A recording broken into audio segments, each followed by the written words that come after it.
পোড়ামাটির অসাধারণ কারুকার্য করা মন্দিরের জন্য বিখ্যাত এই রাজ্যের বিষ্ণুপুর। বর্তমান দিনে এটি একটি প্রসিদ্ধ পর্যটন স্থান। বাংলার নিজস্ব স্থাপত্য বৈশিষ্ট্যের চালা মন্দির, রত্ন মন্দির, জোরবাংলো রীতির মন্দির এবং রাসমঞ্চ সকলকে মুগ্ধ করে দেয়। জলমাটির দেশ বাংলায় পাথরের মন্দির খুব একটা চোখে পড়ে না। বাংলার শিল্পীরা মাটি দিয়ে ইট বানিয়ে সেই ইট আগুনে পুড়িয়ে তৈরি করেছিলেন টেরাকোটার আশ্চর্য সব মন্দির। সেই মন্দিরের গায়ে টেরাকোটায় নকশা করা রামরাবণের যুদ্ধ সহ নানা পৌরাণিক কাহিনী। বাংলার তৎকালীন জীবনযাত্রার ছবিও ফুটে ওঠে এইসব মন্দিরের গায়ে আশ্চর্য সব কারুকার্যে। বিষ্ণুপুরে অসাধারণ সব মন্দির এবং টেরাকোটার আইকনিক ঘোড়ার পাশাপাশি নজর কাড়ে একটি কামান, যার নাম দলমাদল। স্থানীয় লোককথা অনুযায়ী এই কামান নাকি চালিয়েছিলেন স্বয়ং শ্রীকৃষ্ণের আরেক রূপ মদনমোহন। মহাভারতের যুদ্ধে শ্রীকৃষ্ণ অস্ত্র হাতে নেওয়ার প্রতিজ্ঞা করেছিলেন। একবার রথের চাকা তুলে নিলেও সঙ্গে সঙ্গেই নিরস্ত্র হয়েছিলেন তিনি। আর এই রাজ্যে বর্গী হামলা আটকাতে তিনিই নাকি কামান চালিয়েছিলেন, নিজের মন্দির থেকে বেরিয়ে অস্ত্র হাতে তুলে নিয়েছিলেন মদনমোহন।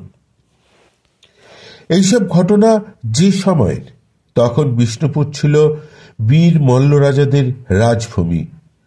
অষ্টাদশ শতকে বাংলায় তখন চলছে ঘোর যুদ্ধবিগ্রহ, আর বর্গী আসে তো কাল অন্য হানাদার। কথিত আছে এমনই এক বর্গী হামলায় মল্লরাজাদের সেনাবাহিনী হামলাকারীদের আক্রমণের সামনে তখন পিছু হচ্ছে। মল্লরাজ গোপাল সিংহদেবের পরাজয় যখন নিশ্চিত, রাজা তখন ঈশ্বরের ওপর ভরসা রেখে মন্দিরে উপাসনা করছেন। সেই সময় তিনি জানতে পারেন যে মদনমোহনের মন্দির থেকে স্বয়ং ভগবান বেরিয়ে এসে কামান চালাচ্ছেন বর্গীদের লক্ষ্য করে, আর ঈশ্বর তাদের হয়ে যুদ্ধ করছেন। এই কথা শুনে মনোবল বেড়ে যায় মল্লরাজার সৈন্যদের। তারা ফিরে এসে বীর বিক্রমে এমন যুদ্ধ করেন যে ভাস্কর রাওয়ের নেতৃত্বে বর্গীরা পিছু হটতে বাধ্য হয়। সেই থেকে বাংলার বুকে বীরত্বের প্রতীক হয়ে থাকল দলমাদল কামান। এই কামানের নামটি গোড়ায় গিয়ে দেখলে হয় দল মর্দন, অর্থাৎ দলকে মানে বর্গীয় দলকে মর্দন বা বিনাশ করে যে কামান, সেই দলমাদল। মল্ল রাজধানী বিষ্ণুপুরের উৎপত্তির ইতিহাস 1000 বছরেরও বেশি। এই 1000 বছরে প্রায় অর্ধেকের ওপর সময় রাজাগণ বিষ্ণুপুরের রাজ সিংহাসনে বসেছেন, রাজত্ব করেছেন, প্রজাপালন করেছেন, দেশ জয় করেছেন। কখনো আধ্যাত্মিকতায় উদ্বুদ্ধ হয়ে প্রজাদের মনে সেই চেতনার স্ফুরণ ঘটিয়েছেন। কখনো মন্দির সৌধ নির্মাণ করে বিষ্ণুপুরের স্থাপত্য শিল্পের নিদর্শন সুদূর প্রসারী করেছেন। আবার কখনো সাহিত্য সঙ্গীত প্রতিভার প্রতিষ্ঠা করে বিষ্ণুপুরকে বঙ্গ তথা ভারতবর্ষের বৃহৎ ক্ষেত্রে শ্রেষ্ঠত্বের আসনে বসাতে সচেষ্ট হয়েছেন। মল্লরাজাদের বংশানুক্রমিক দীর্ঘদিনের শাসনে বিষ্ণুপুর যে একটি আদর্শ রাজধানী হিসেবে গড়ে উঠেছিল, সে বিষয়ে সন্দেহ নেই। বিষ্ণুপুরের ইতিহাস রচনাতে যে লৌকিক গাথা বা কিংবদন্তির সাহায্য নেওয়া হয়েছে, তার মধ্যে একটি হল মল্লরাজ জগৎমল্লের বিষ্ণুপুরে রাজধানী স্থাপনের কাহিনী। ইতিপূর্বে অর্থাৎ জগৎমল্লের আগে প্রায় 300 বৎসর যাবৎ মোট 18 মল্লরাজ পুরুষ মল্লরাজের প্রাচীন রাজধানী পদ্মপুরে বসে স্বাধীনভাবে রাজকার্য চালিয়েছিলেন।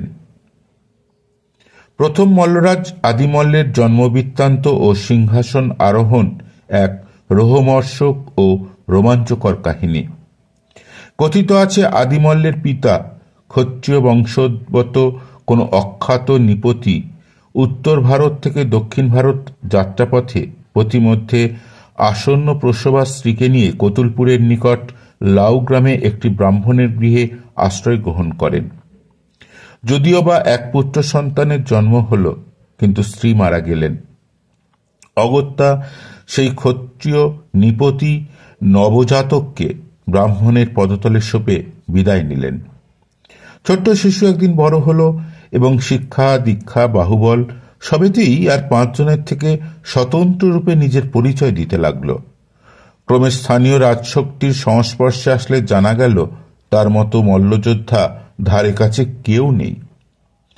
রাজার বিশ্বাসভাজন হয়ে রাজাকে যুদ্ধবিগ্র ও রাজকার্যে সহায়তা করতে লাগলেন।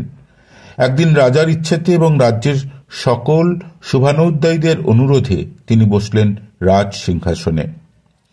সেই রাজ সিংহাসন পদ্মপুরের। তিনি হলেন